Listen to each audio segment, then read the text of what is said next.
Hello everyone, welcome to my channel. Myself Dr. Anil Terdar, working as an assistant professor in the Department of Chemistry, JSS Arts, Science and Commerce College, Gokak. The college is affiliated to Rani Chennamma University, Belagavi.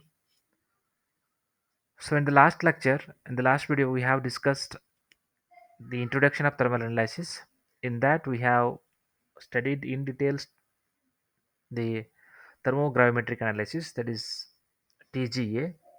So in this video, we are going to see in detail about differential thermal analysis, which is abbreviated as DTA. D stands for differential, T stands for thermal, and A stands for analysis. So these are the contents of the today's lecture. So here we will start with the principle of differential thermal analysis. Then we will see how the data is plotted in the DTA analysis, that is differential thermal analysis curve. Then in the third point, we are going to discuss about factors affecting the DTA curve. After that, we'll see applications of DTA, general applications of DTA. And in the last but one point, that is fifth point, advantages of DTA. And finally, we will see some limitations of differential thermal analysis.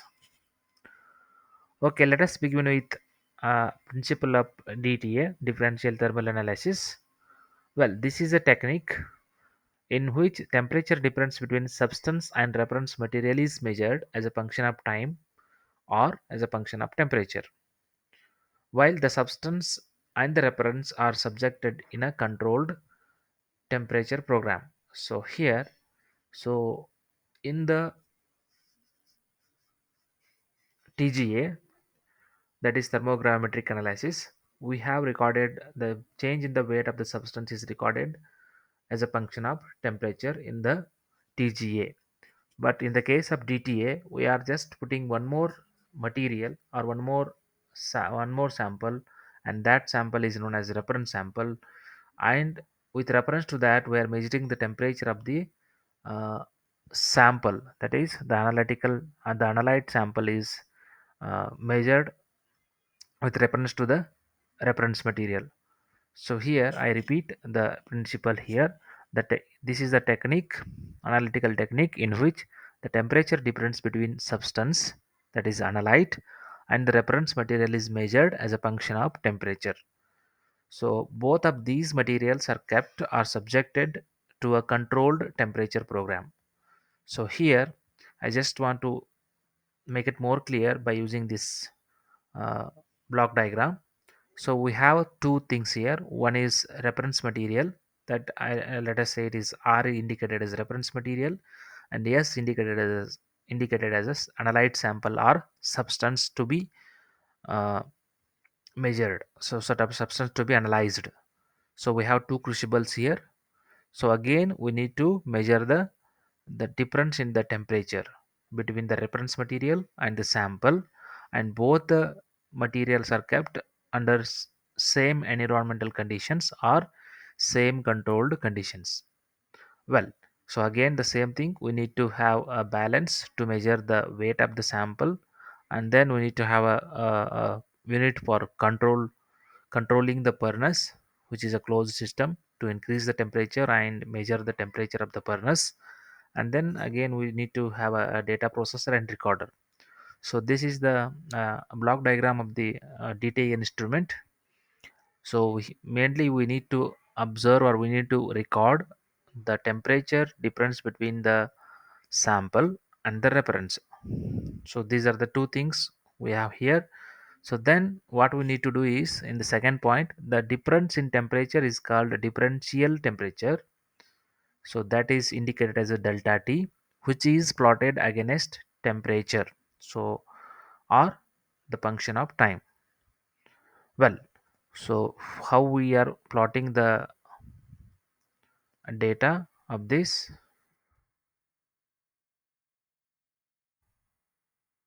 1 minute. Okay. So we are plotting this data in the y-axis delta T, and in the x-axis, that is the function of temperature. So this the data is plotted here, and this is called DTA curve. So we are observing two types of curves here. One is the curve which is upward in direction, and other is in the downward direction. So this means that delta t, if the delta t is in positive manner, and that is the curve is in upward direction, and if the delta t is in negative values, then the curve is in downward direction. We will see this one, why these curves are upward and low downward direction. So we have a significance of these curves. So we will see it now. The physical changes usually result in endothermic peak, that is the change in the temperature between the sample and the reference material is negative. So I repeat, physical changes, we know what are the physical changes. So we'll see that a little in detail in the next slide. So physical changes usually result in endothermic peak. Endothermic peak means, so that is delta T is equal to negative, whereas chemical reactions, those of an oxidative in nature, are exothermic, that indicates the delta T should be positive. So let us see, the endothermic reactions include, I have already said it is a physical change. So physical change includes vaporization, sublimation, so from liquid to gas, solid to gas, and then absorption, and gives downward peak, and that is endothermic peak, which is responsible for physical change of the sample. So we have one more option or one more thing, that is if delta T is positive, that is exothermic peak, where the liberation of energy take place. So which includes oxidation reactions, polymerization reactions, and catalytic reactions. This gives upward peak. So this is whole based on the how the sample, the analyte sample is changing uh, in the sample holder. If it is changing physically, then we will observe endothermic peak. That peak is in the downward direction. If there is change in the sample which taking place in the sample holder here, yes. So if some chemical reactions such as oxidation reactions, polymerization reactions, or catalytic reactions, that gives us upward peak. So this is very important. So this is very much basic difference between the DTA and TGA. In the DTA, simply we are observing the weight change along as a function of temperature, but in DTA we are observing the we are recording the change in the temperature between the sample and the reference as a function of temperature.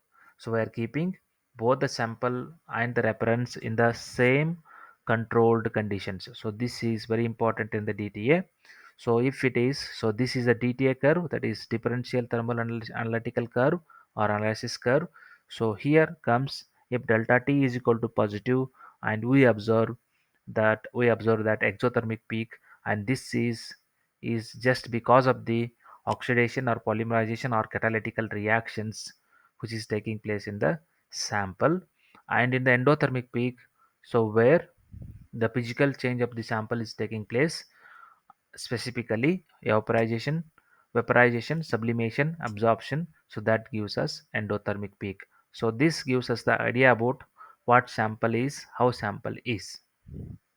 Okay, so let us take an example. So example is here. So that is, again, let us take the example of calcium oxalate monohydrate. So we have three types of decomposition reactions that we have already discussed in the TGA thermogrametry, how the three decomposition reactions are there and how we are monitored by using TGA. Here, how we can monitor by using DTA with the same compound, that is calcium oxalate monohydrate. The DTA curve for the decomposition of calcium oxalate is shown in this figure. The thermogram shows the decomposition air. So the environment of the sample and the reference is air here, or we can say oxygen. Okay, so first endothermic peak is calcium oxalate loses water, which is calcium oxalate monohydrate loses water and leaving behind calcium oxalate. So this requires heat. So here, in order to carry out this reaction, we need to supply the heat. That's why we got endothermic peak where delta t is equal to delta t is equal to positive. Sorry, delta t is equal to negative. The heat is required to carry out this reaction, that is the expulsion of water molecules, so which is changing the solid to gaseous products. So it evaporates, or you can say solid to liquid and solid to this one. And in the second step, this calcium oxalate is reacting with the air. So this gives us, or this expelled out carbon monoxide, so leaving behind calcium carbonate. So this reaction is exothermic. So this is, during this reaction heat is liberated, because so this we got a exothermic peak, and that delta t is equal to positive here. So if you go to next reaction, that is the calcium carbonate is heating further around 800 degrees Celsius. So with reference to reference material, this carbon dioxide is expelled out, leaving behind thermally stable calcium oxide, and this reaction needs a temperature of 800 degrees Celsius, and this is also a endothermic peak, or this also requires a heat. So that's what it is, delta T is equal to negative here. Well, this is the example of DTA curve. So let us see about how the factors are, what are the factors which are affecting the DTA curve. So here, once you know the block diagram of the DTA curve, so then we can easily find out what are the factors which are affecting the DTA curve. So again, we have two factors which are affecting. One is instrumental. In the instrumental, we have Parnas atmosphere. So how Parnas atmosphere is affecting, and the second one is sample holder. So these are the sample holders and reference holder here. And the second characteristic is sample characteristics, weight of the sample, and sample particle size. So these are the main factors which are affecting the DTA curve. So let us discuss one by one. Sorry. The first one is instrumental factors. So in that, furnace atmosphere. So DTA technique is more sensitive to gaseous environment around the sample. So reacts, I repeat, DTA technique is more sensitive to the gaseous environment around the sample. So what is the environment which is there around the sample is very important, which is very much sensitive. DTA technique is very much sensitive to the environment, sample environment, or sample and reference environment. Reactions of atmospheric gases with the sample may also be produce extra peaks in the curve. So the same calcium oxalates recorded DTA curve is recorded in air as a environment. We got two endothermic peaks and one exothermic peaks. So in the case of the same compound, which is the DTA analysis, the DTA curve is recorded in presence of oxygen, or the sorry, in the presence of carbon dioxide as a surrounding gas. So where we observe three endothermic peaks. So all the reactions are endothermic reactions, and here we observe three endothermic peaks, that is delta T is equal to negative. So this is how the Parnas atmosphere is affecting on the DTA curves. So in the sample holder, the geometry and the material with which it is made affects the DTA curve. If the material is, if the the sample holder material is, it has a thermally conductive material, then what we expect is, we expect sharp exothermic peaks and flat endothermic peaks. For example, if the sample holder is made with the metals, so the metals are thermal conductive in nature, so where we observe sharp exothermic peaks and flat endothermic peaks. If the material is having poor conductive in nature, then we observe reverse in nature, like sharp endothermic peaks and flat exothermic peaks. Okay. The size of the sample holder and the amount of the sample should be as small as possible for better resolution of the endothermic and exothermic peaks. So this is about sample holder. So let us see about sample characteristics. Sample particle size. Peak area decreases. I mean the endothermic peak and exothermic peak area is decreases with increase in the size of the particles of the sample. The particle size should be uniform and densely packed. Then we will observe reliable results in the DTA curves. So next is weight of the sample. Weight of the sample influences the peak area.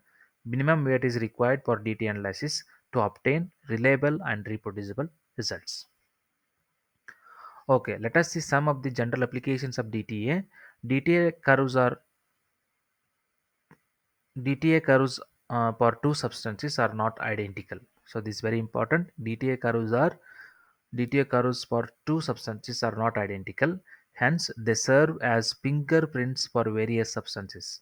I repeat, DTA curves for two substances are not identical. Hence, they serve as fingerprints for various substances. So this is very much clear. And the second one is DTA is used to study characteristics of polymeric materials. So we can characterize the polymeric materials. So next is the third. This technique is used for testing the purity of the drug sample and also used to test the quality control of number of substances like cement, soil, glasses, and so on.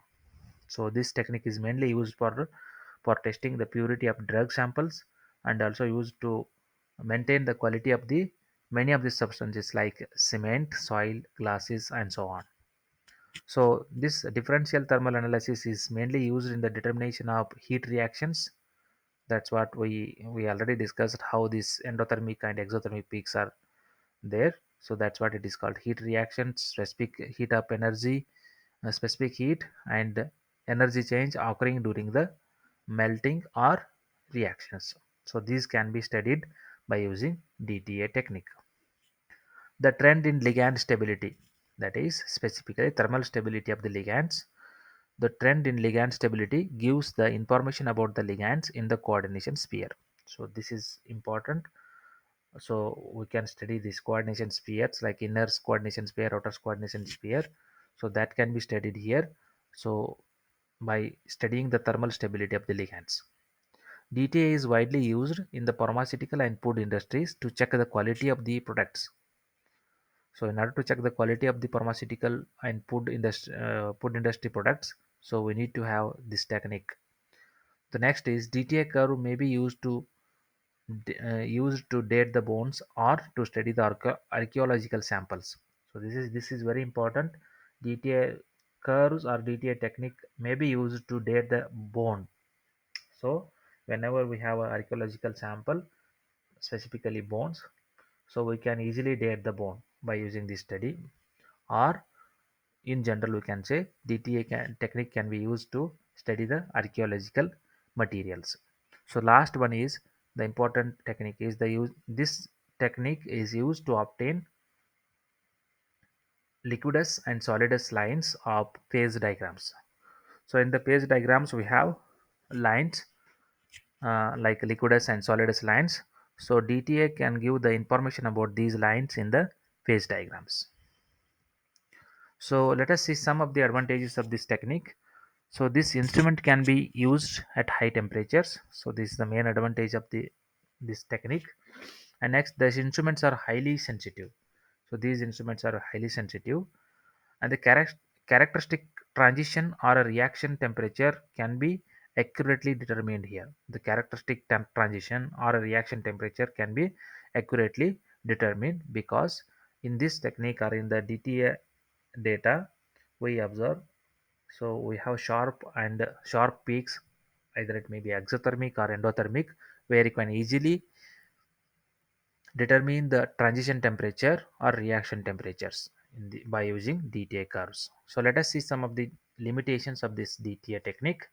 DTA method is not precise as delta T determined by DTA.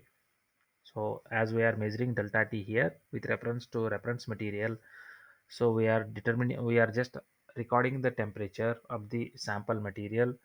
So that's what it is, delta T is measured. So it is, so as we are measuring delta T, this method is not precise because it is not so accurate. It is not so accurate. So it will be around, there will be error like 2 to 3 degrees Celsius.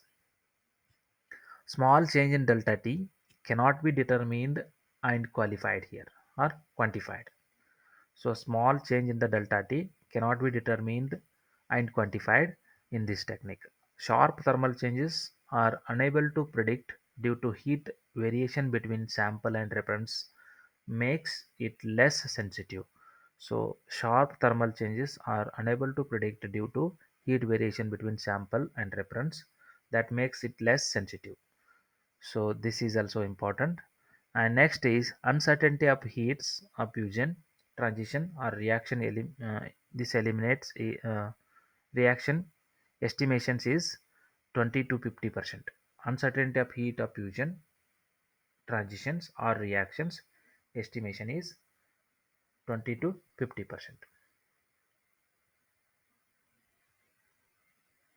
So these are the limitations, some of the limitations of differential thermal analysis.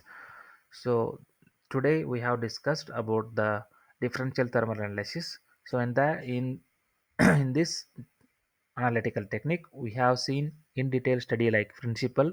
So how the data in the DTA technique is plotted, and then we have studied uh, the specific example of the DTA curve, and after that we have studied the factors affecting the DTA curve. Further, we looked some of the general applications of the DTA, and then advantages and limitations of DTA. If you have any questions regarding this technique, analytical technique, please write me in the comment box. So this is all about the today's video. So if you have any doubt, please write me in the comment box. Thank you.